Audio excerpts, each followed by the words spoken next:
Good morning, dear students.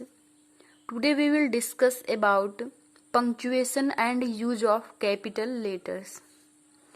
क्योंकि इस chapter में आप लोगों से बहुत सारी मिस्टेक्स होती हैं कि आप लोग पंक्चुएशन का प्रयोग कैसे करें। पंक्चुएशन यानी विराम चिन्ह, जो ठहराव चिन्ह होता है, जो रुकने वाला चिन्ह होता है, और कैपिटल लेटर यानी कहाँ पे हमको कैपिटल लेटर और कहाँ पे स्मॉल लेटर लिखना है। इसमें भी आप लोग थोड़ा बहुत कंफ्यूज होते हैं। तो आज इसी का टॉपिक है और इसी पे ये वीडियो है, तो बहुत ही ज्ञानवर्धक है। आप लोग जरूर अच्छे से देखिएगा और कॉपी पेन लेके इसको नोट भी करिएगा। पंक्चुएशन आप लोग सबसे पहले जान लीजिए कि जब हम लिखते समय, जब हम कुछ भी लिखते हैं, कोई सेंटेंस या फिर कोई पैसेज या फिर कोई भी यानी टॉपिक लिखने बैठते हैं, तो उसमें जो मार्क्स होते हैं, स्टॉप्स पॉइंट्स होते हैं, वो उन्हीं को हम पंक्चुएशन कहते हैं। और इनके प्रमुख जो प्रकार हैं वो 8 प्रकार हैं जो आप लोगों को पढ़ने हैं। वो 8 प्रकार सबसे पहले आप लोग लिख लीजिए कि उन 8 प्रकारों के नाम क्या क्या हैं। पहला है फुल स्टॉप। पहला है फुल स्टॉप, जिसका चिन्ह क्या होता है? एक बिंदी। फुल स्टॉप का चिन्ह क्या होता है? बिंदी। केवल चिन्ह को ही बताएंगे, लिखना आप लोगों को मैं बोलती जा रही हूँ। इसके बाद हमारा आता है कॉमा। कॉमा क्या होता है? ऐसे ये कॉमा लग जाता है, यानी वाक्य में बीच में हम ये कॉमा लगाते हैं। तीसरा हमारा कौन सा होता है? Semi colon. सेमी कॉलन में एक ये बिंदी ऊपर होती है और नीचे ये जैसे हमने कॉमा लगाया, ये सेमी कॉलन हो गया। ठीक। इसके बाद चौथा हमारा कौन सा है? चौथा हमारा है कॉलन। कॉलन में हमने केवल 2 बिंदी लगानी होती है। कॉलन में हमें केवल 2 बिंदी लगानी होती है। इसके बाद हमारा पांचवा आता है मार्क्स ऑफ इंट्रोगेशन। तो इंट्रोगेशन का आप सभी लोग जानते ही होंगे, क्वेश्चन मार्क। इसके बाद हमारा आता है साइन ऑफ एक्सक्लेमेशन या मार्क ऑफ एक्सक्लेमेशन, यानी एक खड़ी पाई और उसके नीचे बिंदी। इसके बाद हमारा आता है सातवां। सातवें में हमारा होता है इन्वर्टेड कॉमा। इन्वर्टेड कॉमा होता है। आठवां कौन सा होता है हमारा? अपॉस्ट्रॉफी। क्या होता है? अपॉस्ट्रॉफी। इतने हमारे होते हैं पंक्चुएशन मार्क। फिर से देखिए, comma, full stop, comma, semi colon, colon, question mark, exclamation mark, apostrophe और इन्वर्टेड कॉमा। ठीक। तो ये हम लोगों ने देखा। अब हमें इसका यूज कैसे करना है, तो सबसे पहले हम देखें कि फुल स्टॉप का प्रयोग हम कहाँ पे करते हैं। यह लॉन्गेस्ट पाउज के लिए किया जाता है। पाउज मतलब होता है कहीं भी रुकने के लिए। तो ये ज्यादा देर के लिए जब हम रुकते हैं, यानी हमारा जो कथन होता है वो पूर्ण रूप से कंप्लीट हो जाता है जब, तो वहां पे हम फुल स्टॉप का प्रयोग करते हैं। जैसे honesty is the best policy, shut the door, यानी हमें जो कहना था वो वाक्य कंप्लीट हो गया। You are an honest man, तो वहां पे हम लास्ट में क्या लगाएंगे? Full stop. इसके बाद हमें कॉमा का प्रयोग कहाँ करना है? जहां पे हमें क्षण भर के लिए रुकना है, थोड़ी देर के लिए रुकना है। जैसे हमें किसी के बारे में बताना है, जैसे Ram, Hari, Mahesh and Ajay went to Kolkata. और एक बात ये भी देखिए, अगर नाउन सेम ही प्रकार के हों और एक से अधिक हों तो उनको हम कॉमा से, यानी नाउन्स अगर एक से अधिक हैं तो उसको हम कॉमा से जोड़ते जाते हैं, और जब लास्ट वाला हमारा बचता है तो उसके बाद हम एंड लगाते हैं। जैसे Ram, Hari, Mahesh and Ajay went to Kolkata. इसी तरह दूसरा वाक्य अगर हमें कहना हो, द किंग, अब किंग के बाद हमें थोड़ा सा रुकना है। हैविंग डिफीटेड हिज इनेमीज, फिर हमें रुकना है तो हम कॉमा का प्रयोग करते रहेंगे। Return to his country. दूसरा देखिए, rich and poor, high and low, young and old, all will die one day. क्या कह रहा है, मतलब कि एक तरह के नाउन जैसे रिच एंड पुअर, फिर कॉमा, हाई एंड लो, फिर कॉमा, यंग एंड ओल्ड, फिर कॉमा, इसके बाद all will die one day. तो कॉमा का प्रयोग आप लोगों को समझ आ रहा है, यानी जहां क्षण भर के लिए रुकना हो, थोड़ा देर के लिए हमको स्टैंड करना हो, वहां पे हम कॉमा का प्रयोग करते हैं।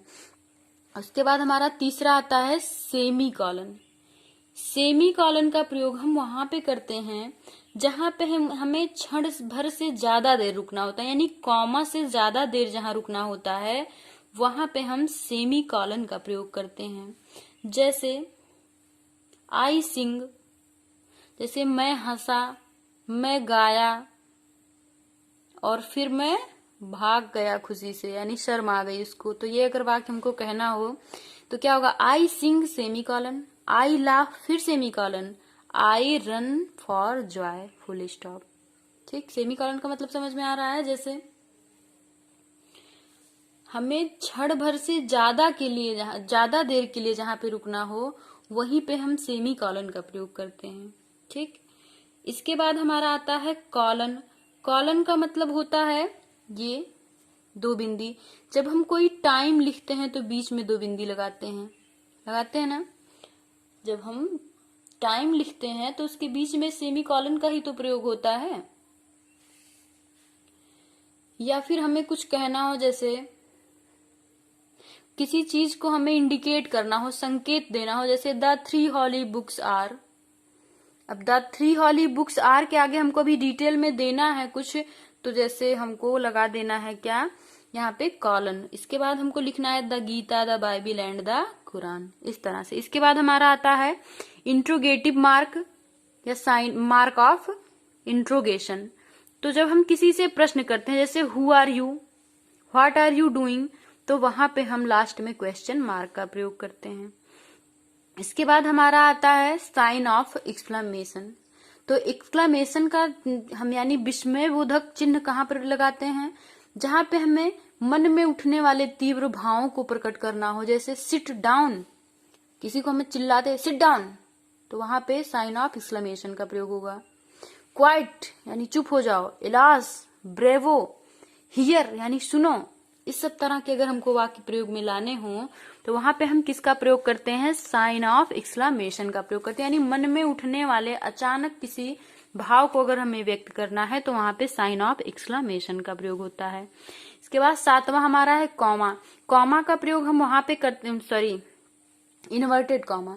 इन्वर्टेड कॉमा का प्रयोग हम वहां पे करते हैं जहां पे हमें किसी के कथन को कहना होता है हु बहु वैसे ही, तो वहां पे हम लोग इन्वर्टेड कॉमा का प्रयोग करते हैं। जैसे Ram said you are a brave boy, अगर हमें लिखना है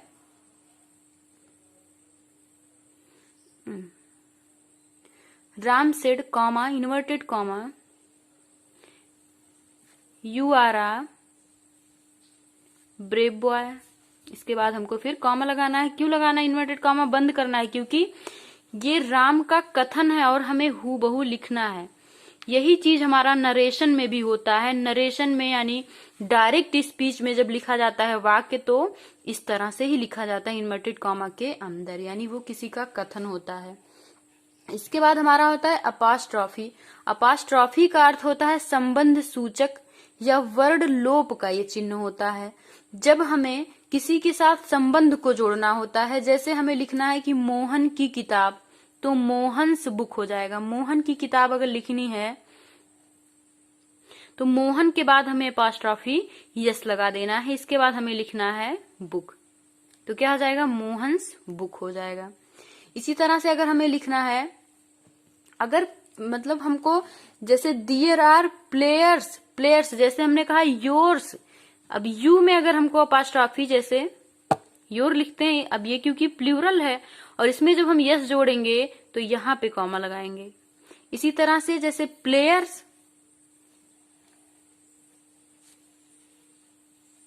तो यहां पे हम कॉमा लगाएंगे, ठीक है। और अपास्ट्रॉफी का प्रयोग हम जैसे करते हैं, जैसे अब डू नॉट गो के लिए हम डोंट गो करते हैं, तो डू नॉट गो को जब हम डोंट लिखते हैं तो कैसे लिखते हैं, इस तरह से अपास्ट्रॉफी का प्रयोग करते हैं। कैन नॉट के लिए हम क्या लगाते हैं, कांट। किसका प्रयोग करते हैं, कांट, तो अपास्ट्रॉफी लगा देते हैं। इस तरह से अपास्ट्रॉफी का भी प्रयोग होता है। आगे हमारा आता है यूज ऑफ कैपिटल लेटर्स। तो सबसे पहले प्रत्येक वाक्य के पहले शब्द का पहला अक्षर, प्रत्येक वाक्य के पहले शब्द का पहला अक्षर, जैसे ही गोज। अब इसमें पहला शब्द क्या है, ही, और इसका पहला अक्षर क्या है, यच, इसलिए हमने यच को कैपिटल में लिखा। अगर हमारा प्रॉपर नाउन्स है तथा उनसे बनने वाला कोई एडजेक्टिव है तो उसका प्रथम अक्षर भी हम क्या करते हैं, यही लिखते। जैसे अमेरिका है, किसी भी देश के नाम को हम लिखेंगे तो उसको कैपिटल में लिखेंगे। तो उसी से बना हुआ जब हम वहां के लोगों का बोध करेंगे तो अमेरिका से अमेरिकन यानी अमेरिका से अमेरिकन यानी अमेरिका के लोग, तो वहां भी हम ए को क्या करेंगे, कैपिटल में लिखेंगे। ठीक है, अमेरिकन, अमेरिकन जब हम लिखेंगे तो वहां भी हमारा ए कैपिटल में लिखा जाएगा। अगर हमने लिखा किसी भी कविता की कोई पंक्ति अगर हम लिख रहे हैं तो उसका भी पहला अक्षर हमारा किससे होगा, किसमें होगा, कैपिटल में होगा। जैसे अजवाय, अजवाय हैज टेकन फाइट।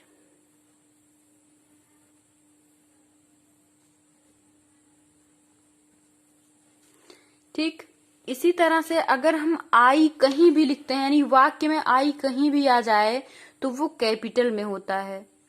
ठीक, जैसे मे आई हेल्प यू,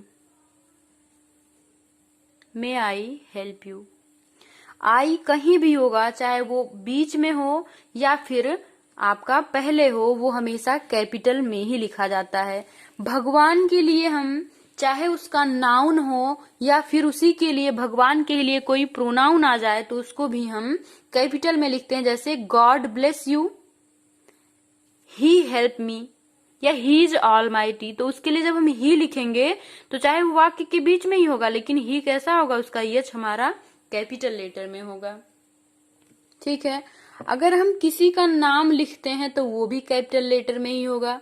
अगर किसी नदी का नाम है वो भी कैपिटल में होगा। किसी किताब का नाम है, संडे मंडे लिखा हुआ है, या फिर किसी महीने का नाम जनवरी फरवरी है, किसी भी इमारत का नाम जैसे ताजमहल हो गया या इमामबाड़ा हो गया, कुछ भी, तो उसको भी हम हमेशा पहला अक्षर कैपिटल ही लिखेंगे। किसी सब्जेक्ट को लिख रहे हैं तो उसका भी पहला अक्षर हमारा कैपिटल ही होगा। किसी के नाम को लिख रहे हैं और उसका संक्षिप्त रूप जैसे मिस्टर मिसेज इस तरह से लिखते हैं तो वो भी हमारा कैपिटल में ही होगा। जैसे MA BA PhD ये सब लिख रहे हैं तो उसमें भी हमारा पहला अक्षर कैसा होगा, सारा कैपिटल ही होगा। तो इस वीडियो को एटलीस्ट आप लोग 3 टाइम्स देखिए, यानी 3 बार कम से कम देखिए, तभी ये वीडियो समझ में आएगा।